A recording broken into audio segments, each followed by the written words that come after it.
nous avons deux puissantes tours à l'entrée. Contre le rempart rouge d'un caravansérail, plus haut sur la pente de l'arête rocheuse, un pavillon de grès rouge était la résidence de Tansen, un célèbre chanteur et musicien qui enchantait la cour d'Akbar.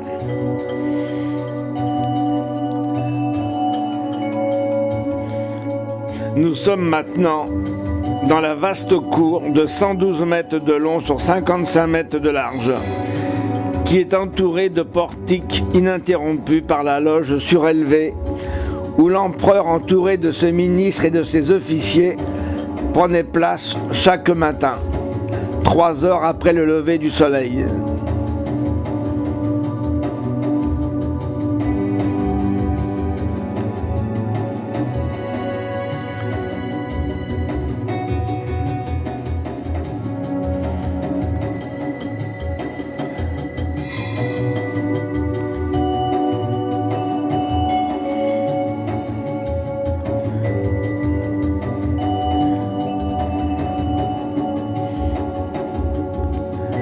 La salle des audiences privées présente une disposition unique en Inde.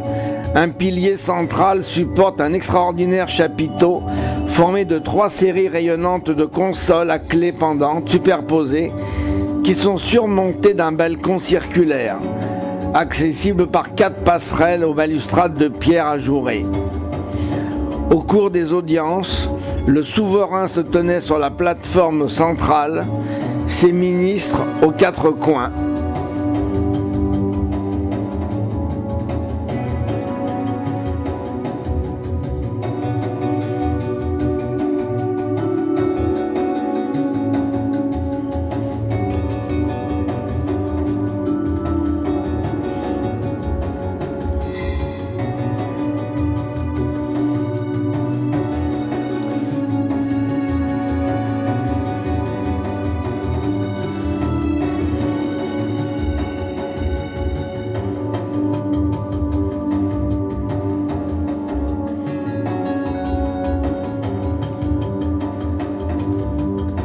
Cette partie du palais, formée d'un étage, formait un pavillon de repos à l'usage d'Akbar, avec ses 2 chambres principales au rez-de-chaussée et une chambre à coucher orientée vers le bassin à l'étage.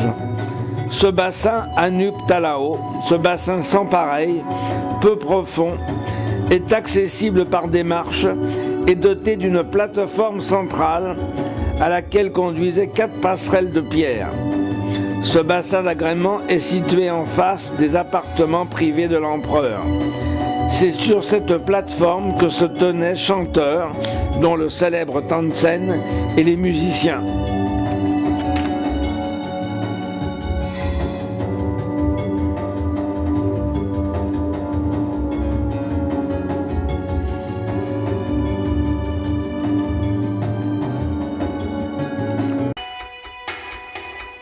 Nous prenons maintenant la route de Jaipur. Et sur notre chemin, nous rencontrons des tableaux de la vie quotidienne rajpoute, tout à fait inattendus et charmants.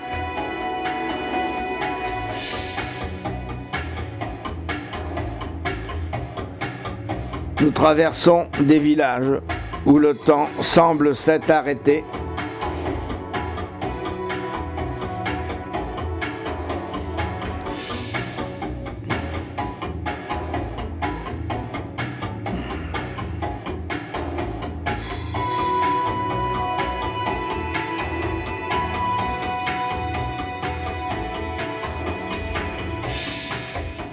Les villageois semblent au moins aussi étonnés que nous.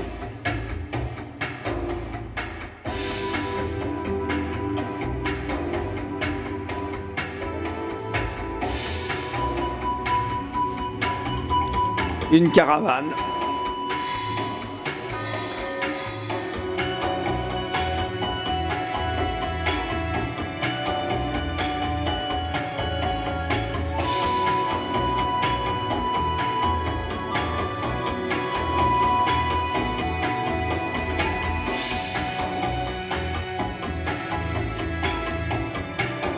Et partout, des marchés grouillants.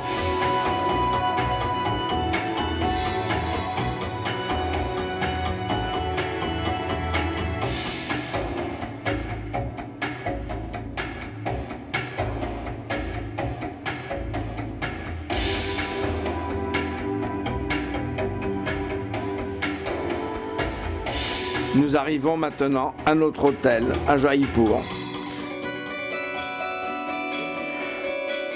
Un hôtel superbe. Nous avons eu droit bien sûr à la couronne de fleurs traditionnelle en guise de bienvenue et porte-bonheur.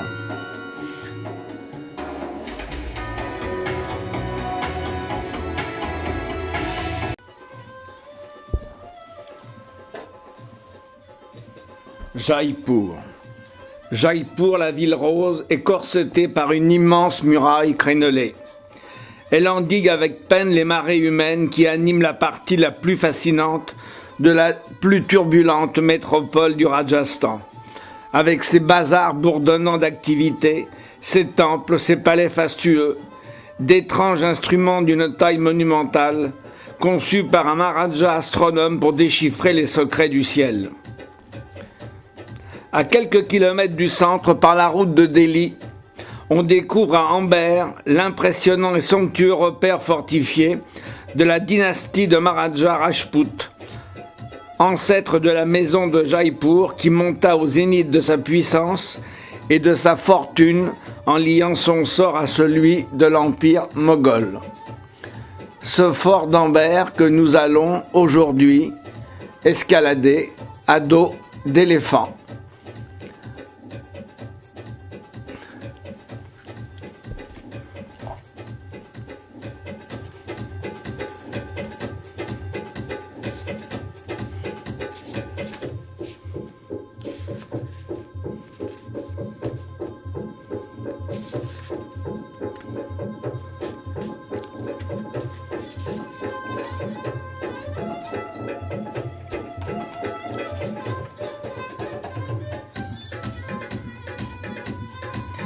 Les façades du très vaste palais se reflètent dans les eaux du petit lac artificiel qui s'étend à son pied. En franchissant après plusieurs enceintes le Suraj Pool ou porte du soleil, on pénètre dans une première cour, esplanade entourée de bâtiments qui servaient autrefois de casernes, d'écuries et de logis de personnel du palais.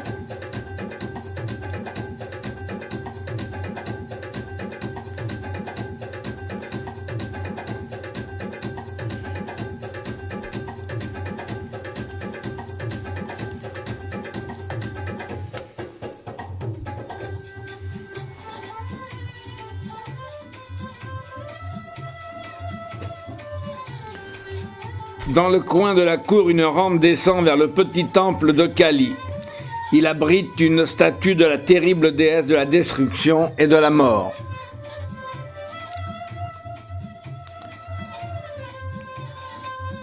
Le hall des audiences publiques est un vaste bâtiment construit sous Jai Singh. Il comporte une salle centrale à piliers de marbre gris, entourée de galeries à 2 rangées de colonnes de grès rouge.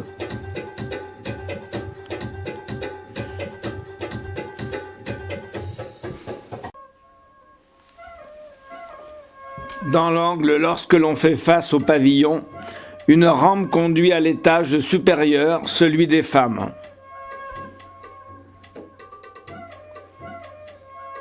Les femmes pouvaient sans être vues assister à travers les jalis aménagés au-dessus de Ganeshpal aux cérémonies officielles qui se tenaient dans le divan Yan.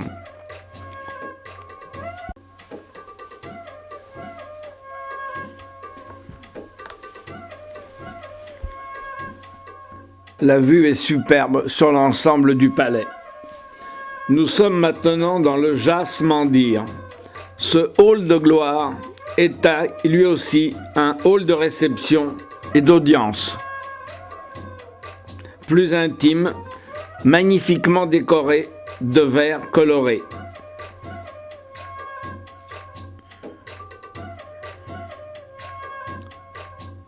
nous admirons encore la façade éblouissante, ainsi que le ballet des éléphants qui continue.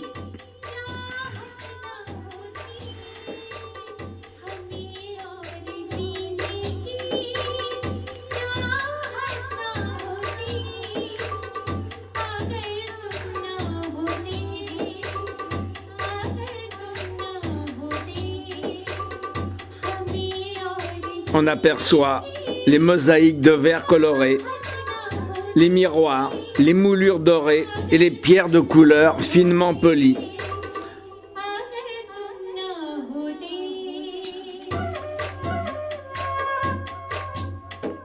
C'est superbe.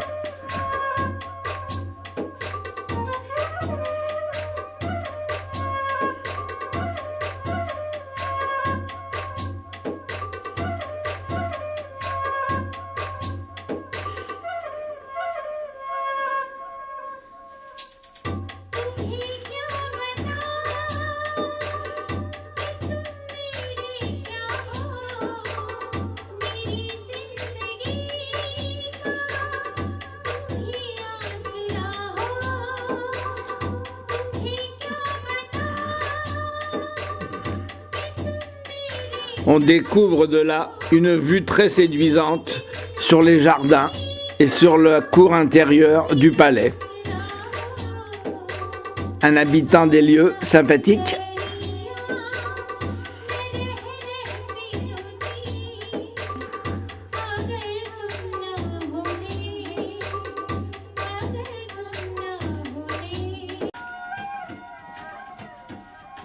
Nous sommes maintenant dans la partie du palais qu'on appelle le hall de gloire. Et on découvre une vue très belle sur le lac et les jardins qui s'étendent au pied du promontoire occupé par le palais.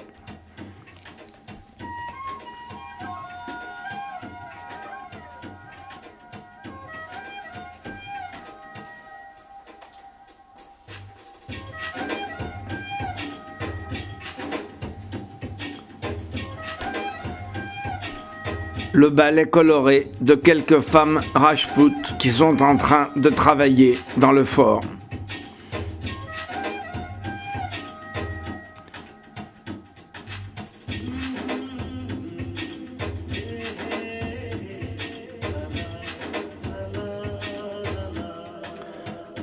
Nous allons maintenant quitter le fort d'Amber et nous allons redescendre sur Jaipur.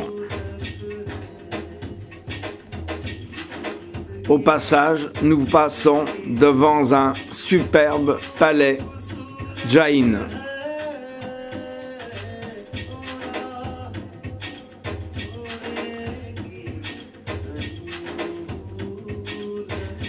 Les Jains sont ces croyants qui respectent toute forme de vie et qui, même lorsqu'ils marchent, portent un voile devant le visage de peur d'avaler un insecte. Et lorsqu'ils marchent, ils ont souvent un petit balai. Ils balayent devant eux de peur d'écraser un insecte ou un animal vivant.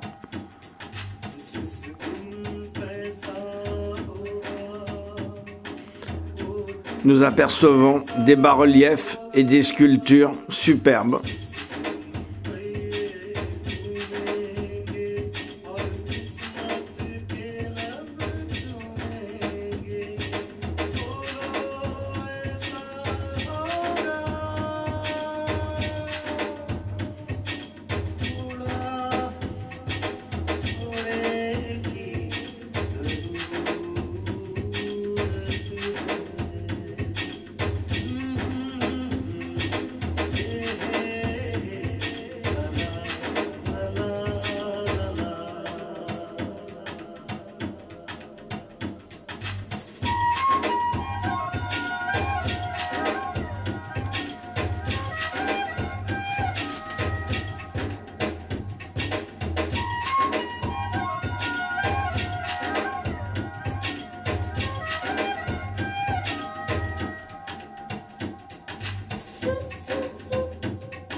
Après la prise de Delhi par Babour en 1526, les princes d'Amber inaugurèrent une politique de collaboration avec les Moghols. Dès 1527, Bahmai reçut le commandement d'une troupe au service de l'empereur. Son fils épousa une musulmane et combattit également aux côtés des Moghols.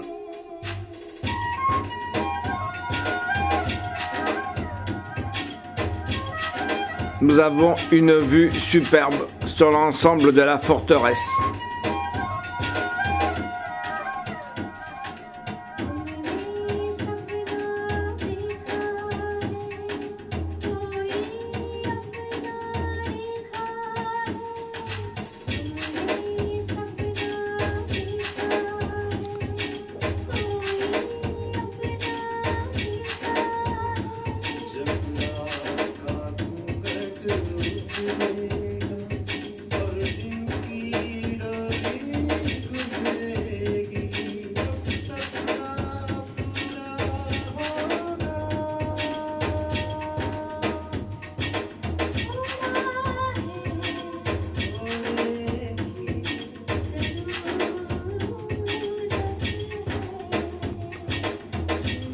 Nous traversons des quartiers populaires, aux rues très animées,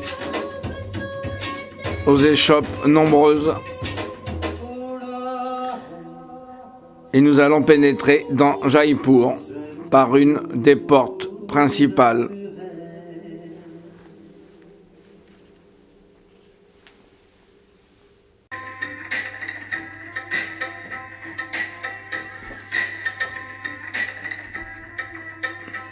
C'est Jai Singh II qui donna son essor à la nouvelle Jaipur. Il était passionné d'astrologie et il attira auprès de lui de nombreux savants et artistes.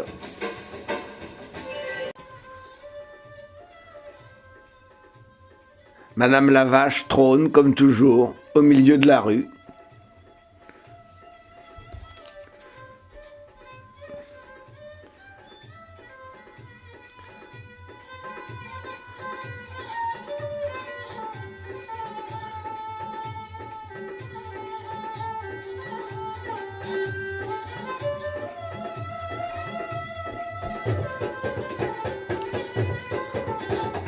Nous arrivons maintenant sur la place bâtie par le Maharaja Jantar Mantar Singh II.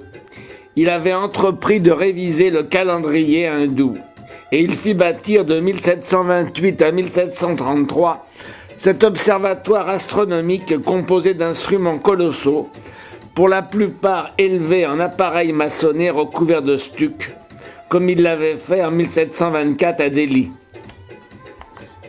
Ces instruments dont l'usage reste mystérieux pour les profanes, mais des panneaux permettent de les identifier, dessinent d'étranges formes géométriques que l'on croirait l'œuvre de sculpteurs contemporains.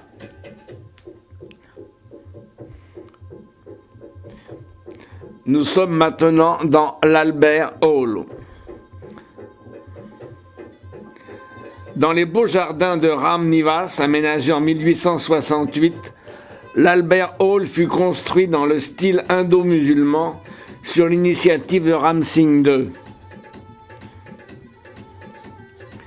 La première pierre fut posée en 1876 par le prince de Galles, futur Édouard VIII.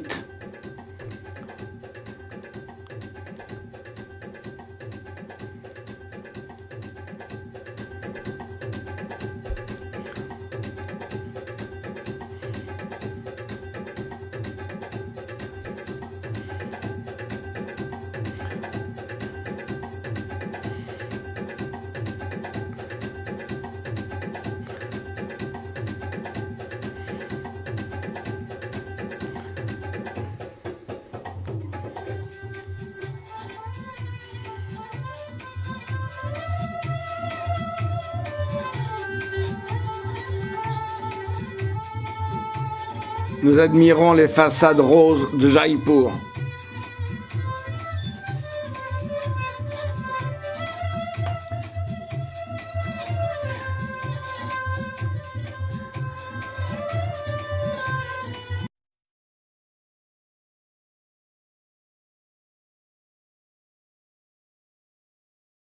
Ne reçut son surnom de ville rose qu'en 1876, lors de la visite en Inde du prince de Galles.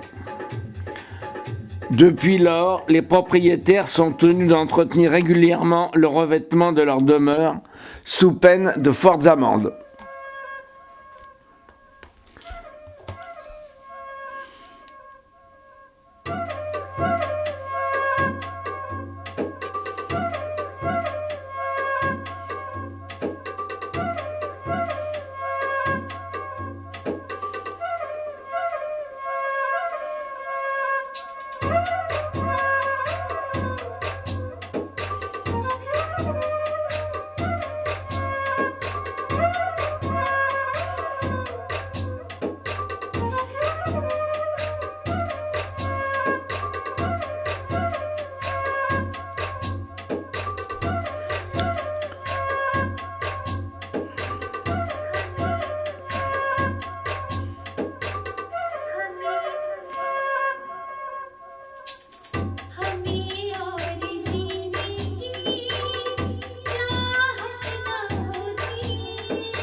Nous visitons maintenant une fabrique de tapis et nous voyons la manière traditionnelle et artisanale de les nettoyer.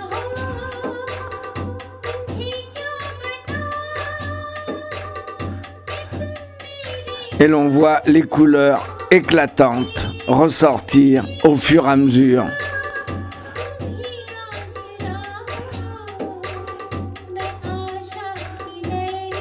Magnifique travail, magnifique dextérité.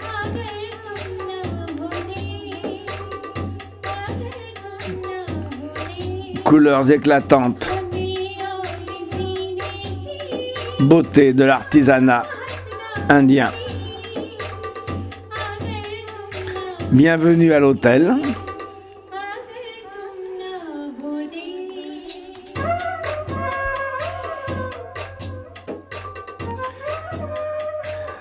Monique a l'air de faire bon ménage avec l'éléphant.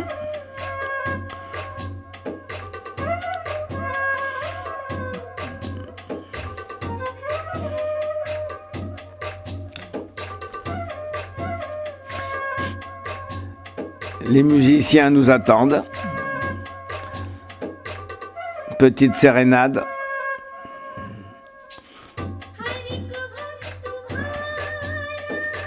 Jolie moustache.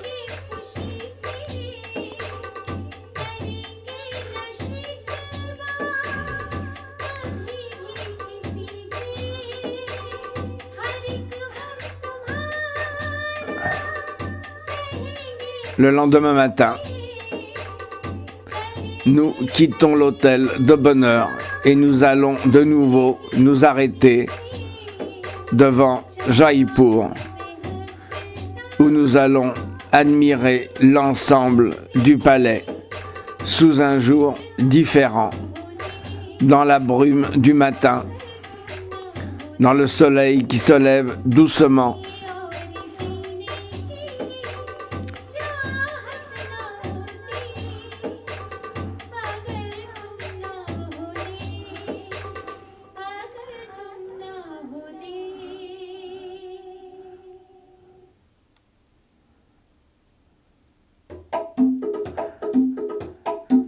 Les oiseaux passent doucement, comme pour rythmer cette image du passé.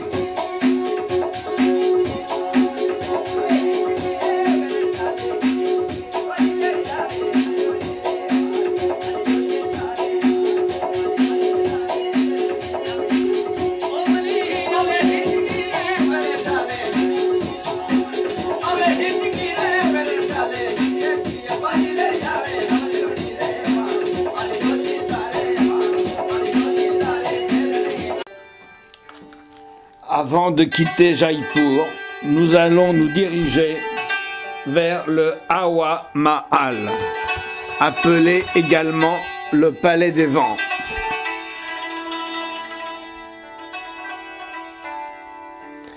C'est une séduisante fantaisie architecturale réalisée en 1799 sous le règne de Pratap Singh.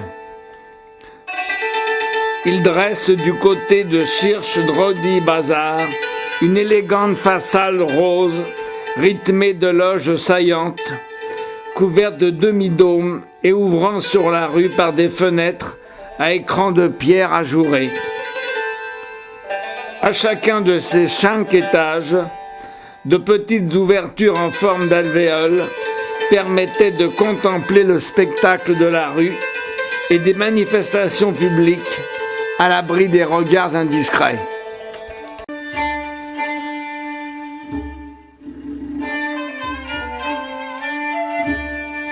Nous quittons maintenant ce magnifique palais des vents, en même temps que la ville de Jaipur.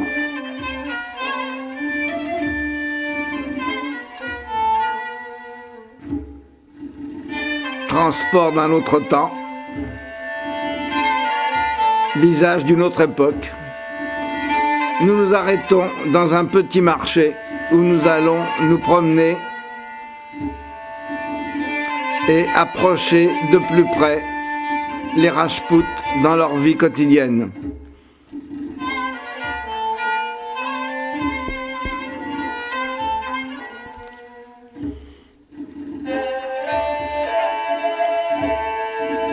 Les vaches sont bien sûr omniprésentes partout.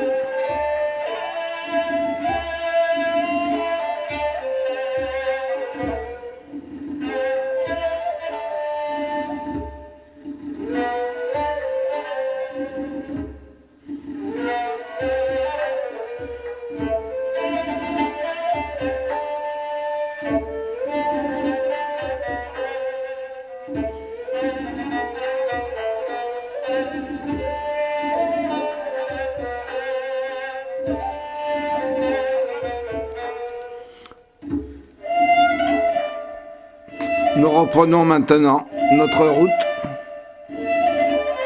Nous nous arrêtons à un péage assez rustique, comme vous le voyez.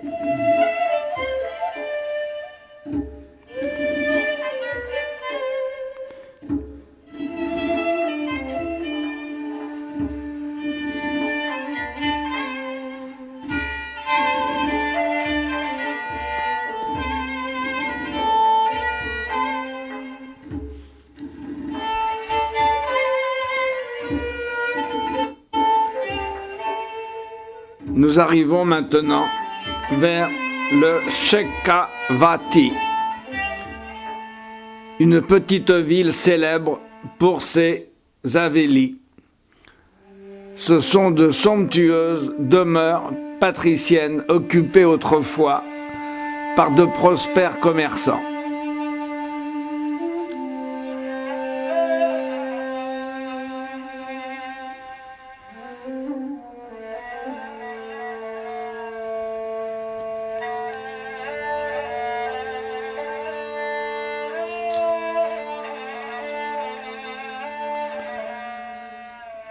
C'est absolument superbe.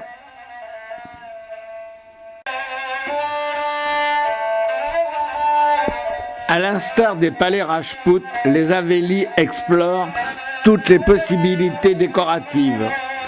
De grès à Jaisalmer, de bois au Gujarat, chaulées et peintes dans le Shekhawati, comme celle que nous voyons en ce moment.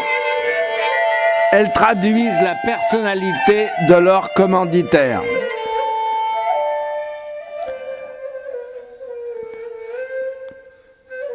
L'Occident côtoyé par les marchands dans les métropoles du British Raj paraît ça et là dans une ligne architecturale ou un clin d'œil décoratif dans un espace traditionnel.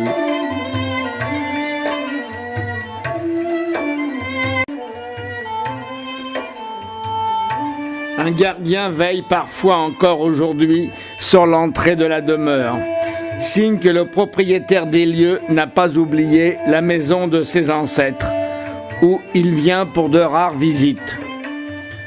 Chronique des temps révolus, les Havelis sont un riche patrimoine que de récentes initiatives tentent de sauver et de faire découvrir.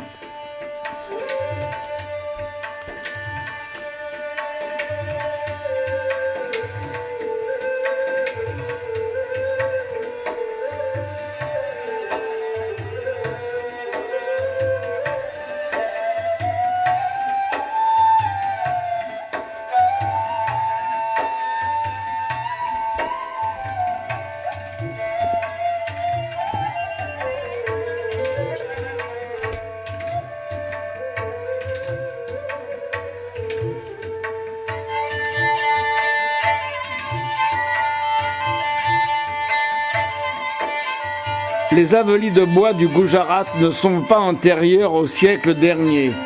Elles doivent pour la plupart la longévité de leur sculpture au bois de teck. Cette essence imputrescible et insectifuge pousse dans l'état du Gujarat. Mais les riches négociants gujaratis lui ont préféré le teck de Birmanie, jugé de meilleure qualité. La construction de ces résidences était commandée à une corporation de charpentiers sculpteurs itinérants, originaires de Kutch.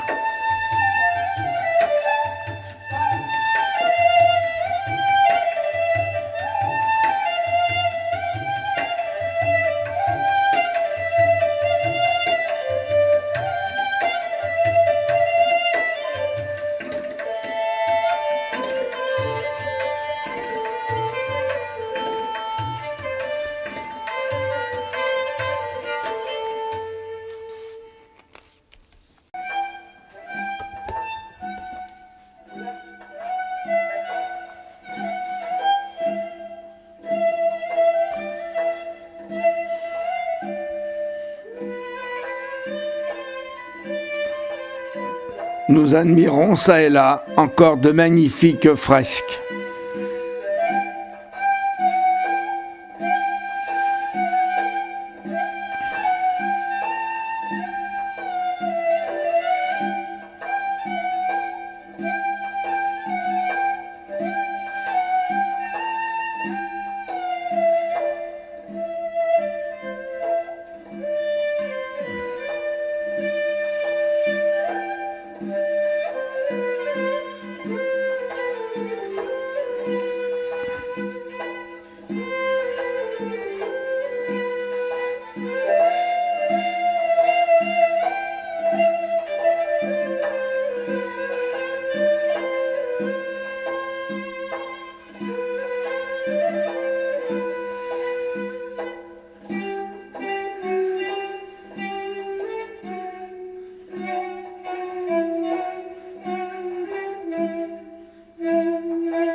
Derrière souvent une façade ostentatoire, la Haveli s'ordonne autour de deux cours, symbole d'une société prônant la séparation des sexes.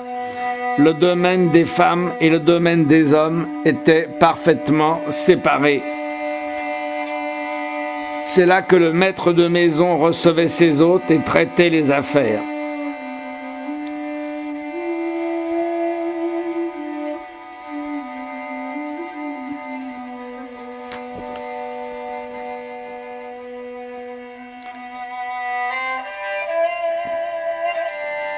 Les Avélis, pour les commerçants, étaient de véritables petits palais et étaient la vitrine de leur ascension sociale.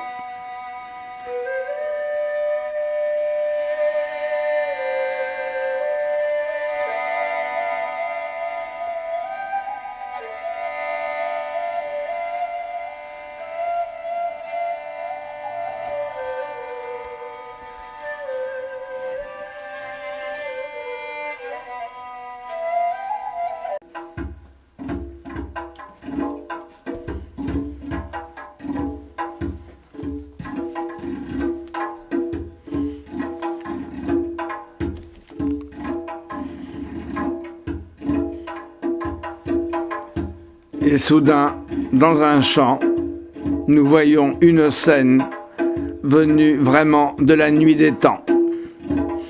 Un dromadaire tirant une charrue.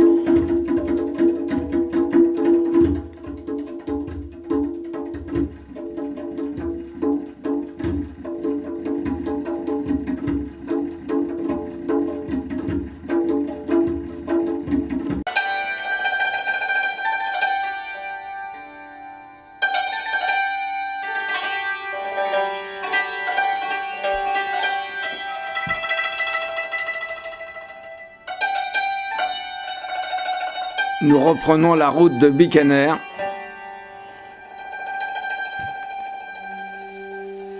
Nous admirons encore au passage quelques superbes Avélis.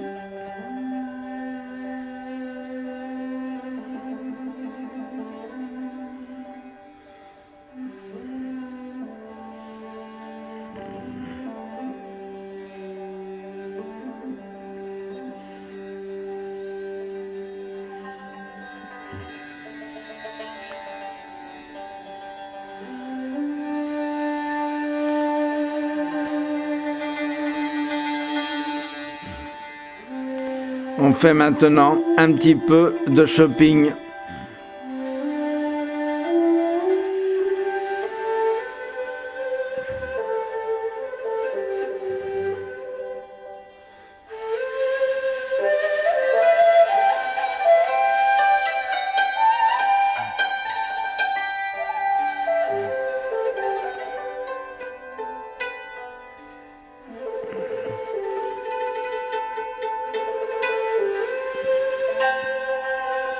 La spécialité des artisans sont des petits bracelets de toutes les couleurs. Et on n'a pas manqué, bien entendu, d'en ramener en souvenir.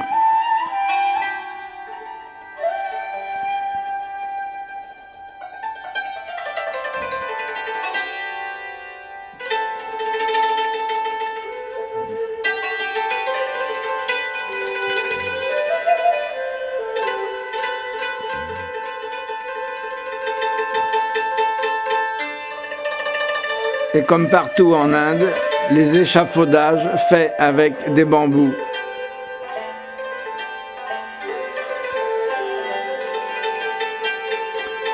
Nous visitons actuellement un Haveli qui vient d'être restauré.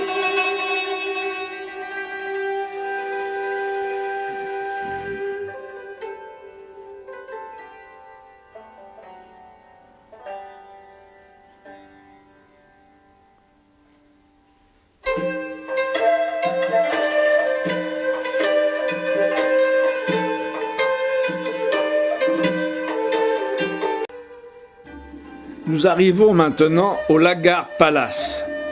Construit de 1902 en 1926 par Sir Samuel Swinton dans un style typiquement Rajput, c'est une énorme bâtisse rouge dont une aile a été transformée en hôtel. L'actuel Maharaja en habite toujours une partie.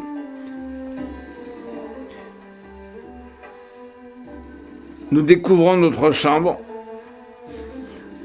Son Altesse le Maharaja s'est résolu à ouvrir une partie de sa demeure aux touristes. Elle n'a pas pris la peine de renouveler le mobilier ou les tuyauteries. Mais c'est précisément ce qui fait le charme de l'endroit. Avec les longs couloirs silencieux qui conduisent aux chambres. Nous allons assister maintenant à un spectacle.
Image du temps des Maharajas.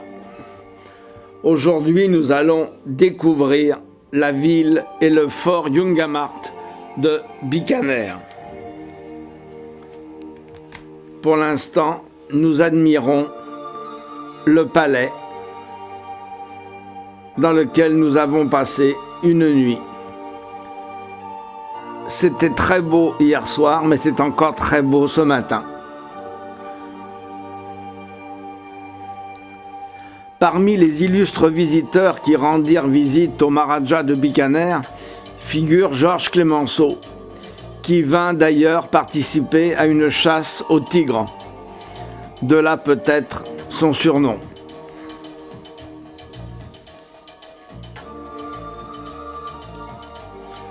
Nous allons commencer maintenant la visite par les environs de Bikaner, où se trouvent les cénotaphes des derniers Maharajas qui ont régné sur Bikaner.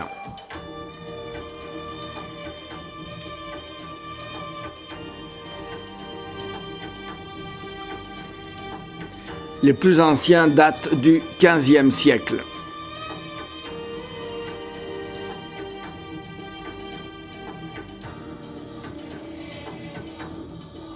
La plupart sont en marbre blanc. Et le Maharaja est presque toujours représenté à cheval avec une épée, avec la Maharanée à côté de lui.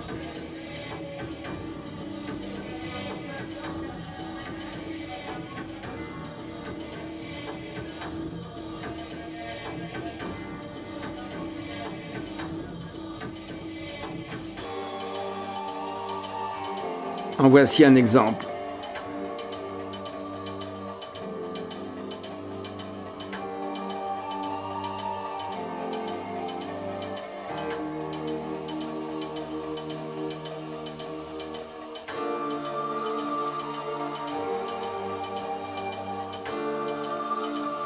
C'est très beau, très élégant, assez impressionnant.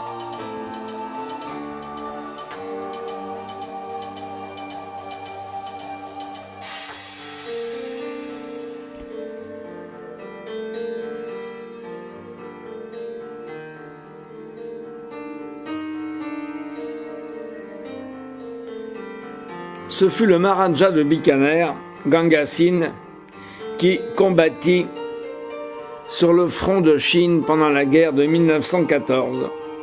Il participa à la conférence de Prague de 1919 et c'est lui qui modernisa son État en assurant l'électrification et en creusant le Ganga Canal qui permit d'irriguer les terres. C'était un prince extrêmement tourné vers l'Occident et le modernisme.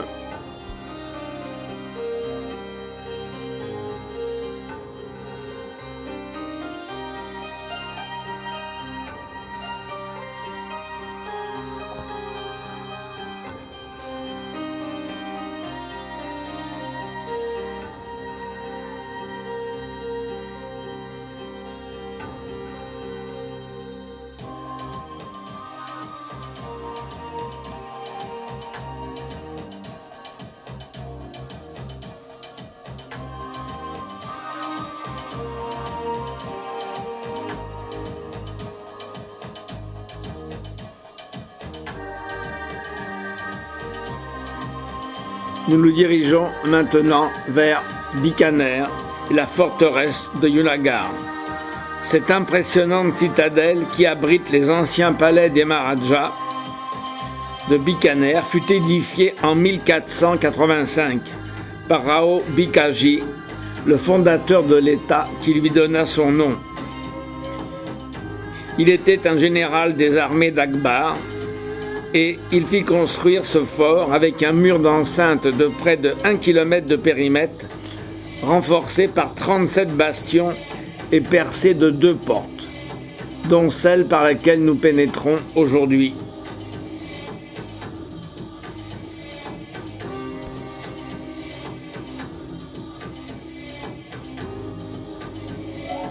Un temple à l'entrée du fort.